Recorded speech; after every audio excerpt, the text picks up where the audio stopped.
October 1971, Warner Brothers Studio Lot, Burbank, California. Soundstage 7. The air inside smelled of sawdust, electrical heat, and possibility. Massive Klieg lights hung from the raftered ceiling like mechanical suns, their cables snaking across the concrete floor in thick black coils. In the center of the space, a martial arts set had been constructed. Wooden training dummies, hanging bags, a simple backdrop painted to suggest a traditional kun.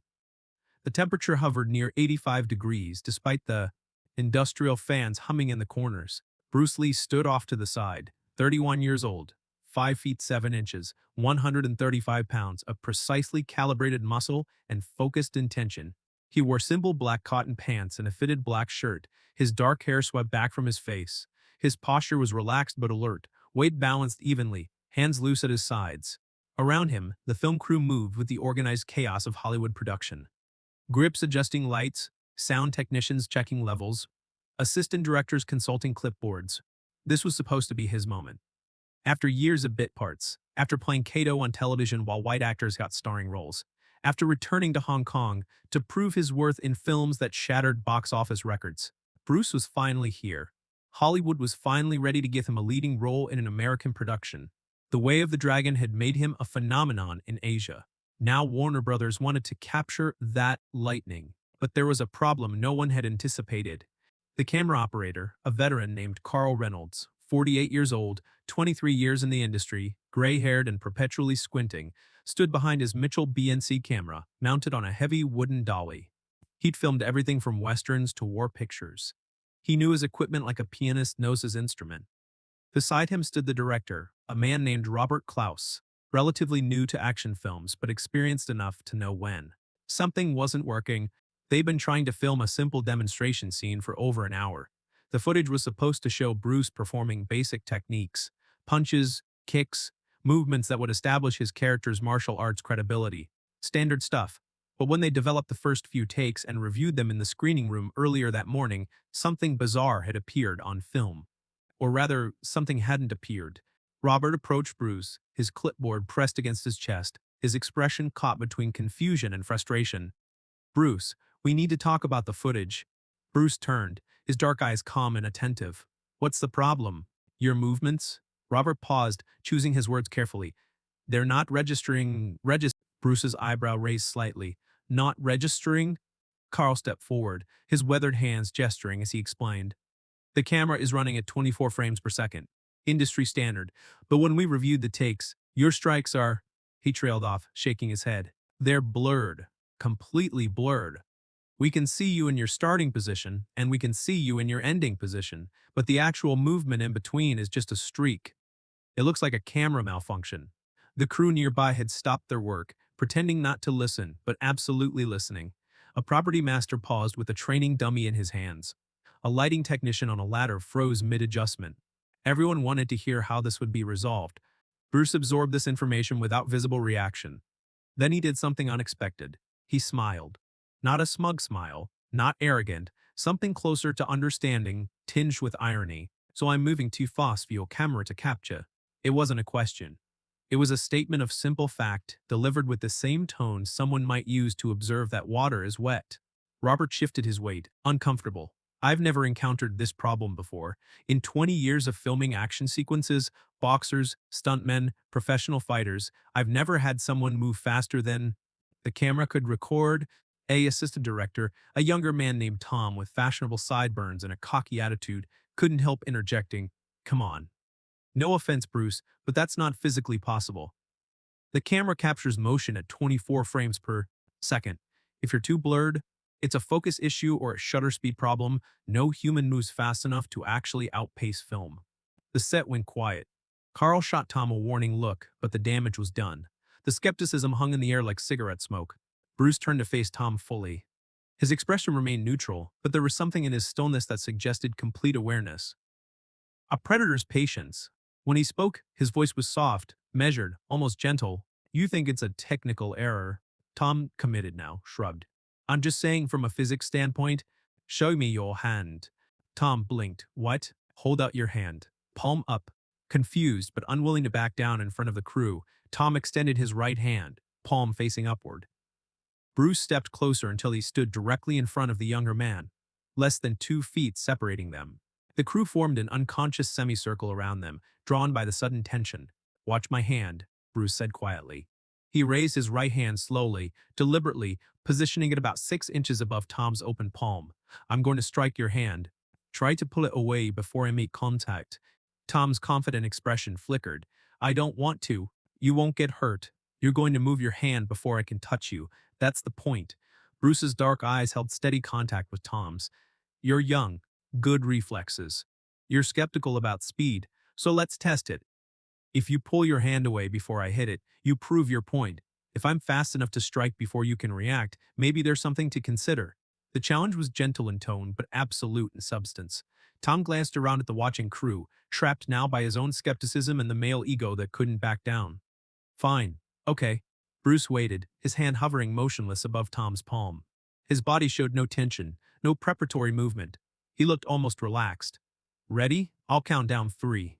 Tom's eyes fixed on Bruce's hand, his whole body tensing. 2. Tom's jaw clenched, preparing to yank his hand away at the first sign of movement. 1. What happened next occurred in less than a quarter second. Bruce's hand moved. The sound was sharp, a single clean slap of flesh against flesh that echoed across the soundstage. Tom's hand remained exactly where it had been, palm up, now showing a bright red imprint where Bruce's fingers had made contact. Tom stared down at his hand, his expression cycling rapidly through confusion, shock, disbelief, and something approaching embarrassment. His hand was still extended in the same position. He hadn't moved it, hadn't even begun to move it. His reflexes he'd always considered quick, reflexes that caught falling objects and pulled away from hot surfaces, had registered nothing. No warning, no preparation, just sudden impact. "I didn't." Tom's voice came out rough. "I didn't even see you move." Bruce lowered his hand slowly, his expression unchanged. "The camera," he said quietly, "sees 24 frames per second. Your eyes process motion even faster, but there's a gap, a very small gap, between seeing something and your body responding to it. That gap is where speed lives. Real speed, not the speed of someone moving quickly, the speed of someone who's eliminated everything unnecessary between intention and action." The set remained absolutely silent. 50 people stood frozen, processing what they'd just witnessed. The impossibility of it. The clean, undeniable fact that Tom's hand bore a red mark while his brain had registered nothing. But aftermath. Carl, the veteran camera operator, broke the silence with a low whistle. "Jesus Christ!" Robert stared at Bruce with new understanding dawning across his features. This wasn't about ego. This wasn't about showing off. Bruce was trying to explain a practical problem that had never existed. Before, in the history of motion pictures, they had a performer whose martial arts technique had advanced beyond what standard film equipment could document. "So what do we do?" Robert asked, and there was genuine respect in his question now. This was collaboration, not confrontation. Bruce considered for a moment, his gaze distant and thoughtful. Then he focused back on the director. "The camera is recording at 24 frames per second. That's fixed. We can't change the equipment. So we have to change what I do." "Slow down," Carl suggested. "Not slow down." Bruce shook his head. "If I slow down, it won't look right. The technique loses its power, its authenticity. You'll be filming something artificial, a performance of speed rather than actual speed. Audiences will sense the difference." "Then what?" Robert spread his hands, genuinely at a loss. Bruce walked over to the camera, studying the Mitchell BNC with the careful attention of someone solving a complex puzzle. He crouched down, examining the lens, the shutter mechanism, the way light entered and was captured on celluloid. The crew watched him. This small man in simple black clothing, treating their multi-$1,000 Hollywood camera like a student examining a new piece of equipment. Finally, Bruce stood. "There's another option. We don't change my speed, we don't change your equipment, we change the preparation." "What kind of preparation?" Robert asked. "Pre-announcement." Bruce moved back into the center of the set, gesturing for Carl to watch through the camera viewfinder. "Carl, look through the lens. Watch me." Carl positioned himself behind the camera, his eye pressed to the rubber cup. "I'm watching. I'm going to perform a straight punch, full speed. Tell me what you see." Bruce settled into a ready stance, his hands raised in a simple guard position.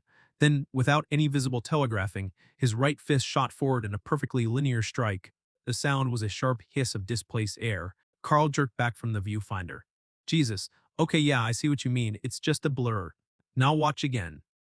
Bruce reset his stance. This time, I'm going to deliberately pause in the chamber position.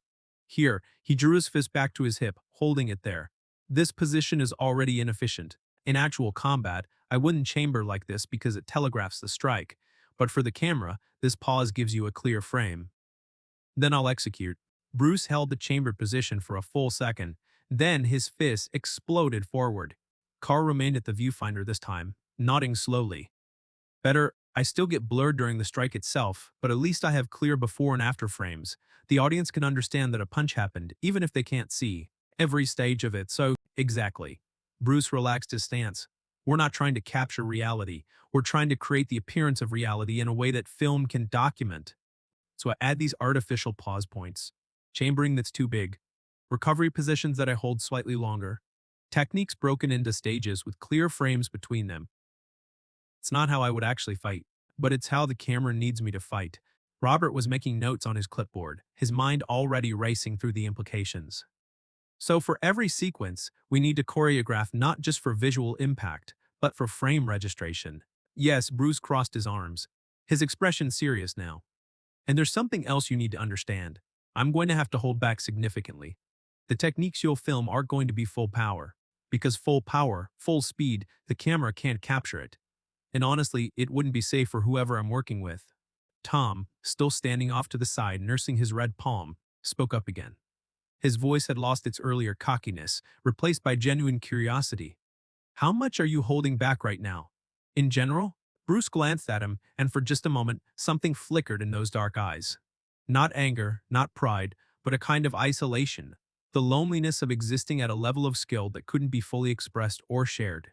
Most of the time in demonstrations, maybe 30% of actual capability. He paused, choosing his words carefully. In film, it'll need to be less, maybe 20%, because we need control more than power, precision more than speed. The camera becomes the limiting factor. The weight of that statement settled over the crew. They were making an action film starring a martial artist who would have to deliberately suppress the very abilities that made him extraordinary in order to make those abilities visible. Robert set down his clipboard. Bruce, I have to ask, why not just, I don't know, film at a higher frame rate? They have high-speed cameras, scientific equipment that captures hundreds or thousands of frames per second. Bruce smiled again, that same understanding expression. 2 reasons. First, you know how expensive that equipment is and how much extra time and budget it requires. Warner Brothers isn't going to approve that for the entire film. Second, if you film me at high speed and then play it back at normal speed, everything will be in slow motion. That might work for a few signature moments, highlights, but not for an entire fight scene. The rhythm would be wrong. Carl nodded slowly. He's right. We'd lose the kinetic energy, the impact. Fast motion only works for impact because we see it at normal speed and our brains recognize it as fast. So we compromise, Bruce continued. I modify my techniques with artificial telegraphing. You film at standard 24 frames per second. We choreograph everything with camera registration in mind. And the audience gets something that feels fast, feels powerful, even though they're actually seeing a reduced version. Robert looked at Bruce with open admiration now. You've thought about this a lot. I have to. Every actor has to understand their medium. For most actors, that means understanding lighting, angles, how their face appears on camera. For me, it means understanding the physics of how motion translates through celluloid. Bruce gestured to the camera, the lights, the set. This isn't a problem. It's just a different kind of challenge, like fighting a different style. You adapt. Tom stepped forward, his earlier skepticism completely gone. Bruce, I'm sorry, I didn't mean. Bruce raised a hand, cutting off the apology. You were skeptical. That's fair. Most people should be skeptical of claims that sound impossible, but this is the reality of what we're dealing with, and now we all understand it, so we can work together to solve it. There was no vindication in his tone. No, I told you so. Just matter-of-fact problem-solving. He'd proven his point not to humiliate, but to establish common understanding. That distinction wasn't lost on anyone present. The next 3 hours transformed the production. Bruce worked directly with Carl and Robert, breaking down each planned sequence. They developed a visual language, specific poses Bruce would hold for a quarter second, longer angles that would maximize the clarity of motion blur, lighting adjustments that would help define his silhouette even during high-speed movement. They filmed test footage, reviewed it, adjusted, filmed again. One of the grips, an older black man named Samuel who'd worked on dozens of productions, watched from the side with his arms crossed. During a break, he approached Bruce as the martial artist toweled sweat from His face, "Can I ask you something?" Bruce looked up. Of course, doesn't it frustrate you, having to pull back like that, being limited by the equipment? Bruce considered the question seriously, sometimes. But think about it this way. A painter is limited by his canvas size. A musician is limited by the range of their instrument. Every art form has constraints. The question is whether you let those constraints defeat you or whether you work within them to create something meaningful. Samuel smiled slowly. That's a good way of looking at it. Besides, Bruce continued, there's something important happening here beyond just making a movie. We're documenting martial arts in a way that makes it accessible to millions of people. Most people will never train seriously, they'll never experience what real speed or power feels like, but they'll watch this film and they'll get a sense of it, a glimpse, and maybe that inspires them. Maybe that opens their mind to possibilities. You really think about it that deeply. I think about everything that deeply. Bruce grinned suddenly, the serious philosopher disappearing behind genuine humor. It's exhausting sometimes. My wife tells me I think too much. A return to filming. This time, with everyone understanding the challenge, the process flowed more smoothly. Bruce performed techniques with the modified telegraphing. Carl adjusted the camera angles to maximize clarity. Robert coached Bruce on holding specific positions just a fraction longer. When they reviewed the new footage several hours later in the screening room, the difference was dramatic. The audience could now see Bruce's techniques, still impressively fast, still powerful, but captured clearly enough that the eye could follow the motion. The blur that remained suggested even greater speed rather than appearing like a camera malfunction. That's it, Robert breathed, watching the screen. That's exactly it. Bruce sat in the darkened screening room, watching himself on film. His expression was thoughtful, analytical. It works. It's not what I actually do, but it reads correctly on camera. That's what matters. Over the following weeks of production, word spread throughout Hollywood about the unique technical challenge of filming Bruce Lee. Other directors, cinematographers, and actors came to watch him work, curious about this performer who supposedly moved too fast for cameras. Some came skeptical, like Tom had been. Others came already believing the stories. All of them left with a deeper understanding not just of Bruce's abilities but of his approach to filmmaking. This wasn't a martial artist who happened to act. This was someone who understood that film was its own martial art, with its own techniques, its own principles, its own way of expressing truth through controlled performance. The film that emerged, what would eventually be titled Enter the Dragon, showcased Bruce in ways that previous films hadn't. His movements were captured with clarity that allowed audiences to appreciate the technique while still suggesting incredible speed. The compromises he'd made weren't visible as compromises, they read as style. When the film premiered in August 1973, audiences around the world witnessed something they'd never seen before.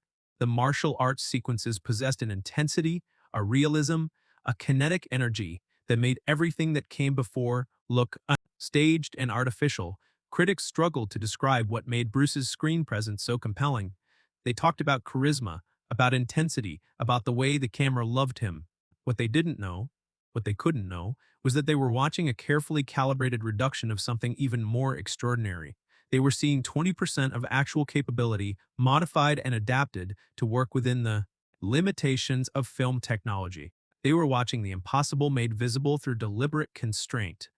Bruce Lee died on July 20th, 1973, just 1 month before Enter the Dragon premiered. He was 32 years old. The film became a massive international success, grossing over $200 million and transforming martial arts cinema forever. But here's what endured beyond the box office numbers. Decades later, when digital video technology advanced to the point where cameras could capture thousands of frames per second, martial artists and film historians began analyzing rare training footage of Bruce shot on high-speed equipment for documentary purposes.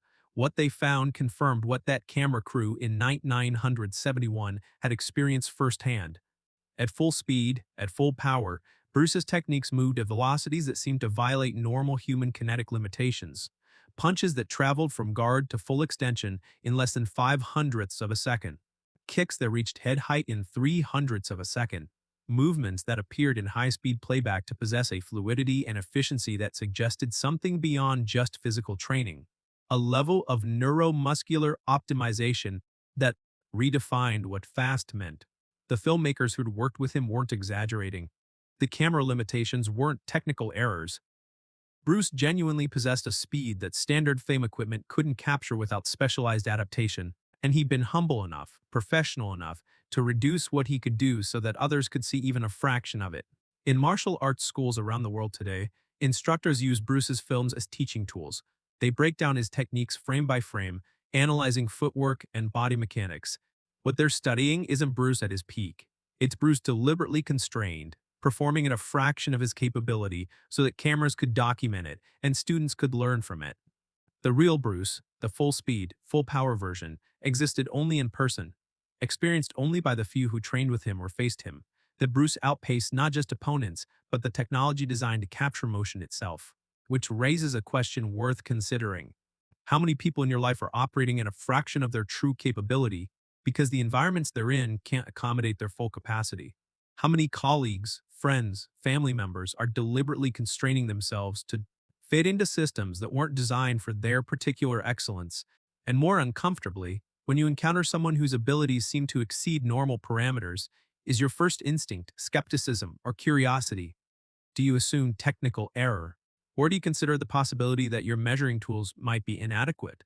Tom, the assistant director who challenged Bruce that day, went on to have a successful career in Hollywood. He told the story of that moment for the rest of his life, not as a humiliation, but as a lesson in intellectual humility. In his later years, he'd say, I learned more about the limits of my own understanding in those 2 seconds than I learned in 4 years of film school. The camera equipment that couldn't capture Bruce's full speed wasn't defective, it was standard, industry-leading, state-of-the-art. The limitation wasn't in the technology. It was in the assumption that the technology was sufficient to document any human movement.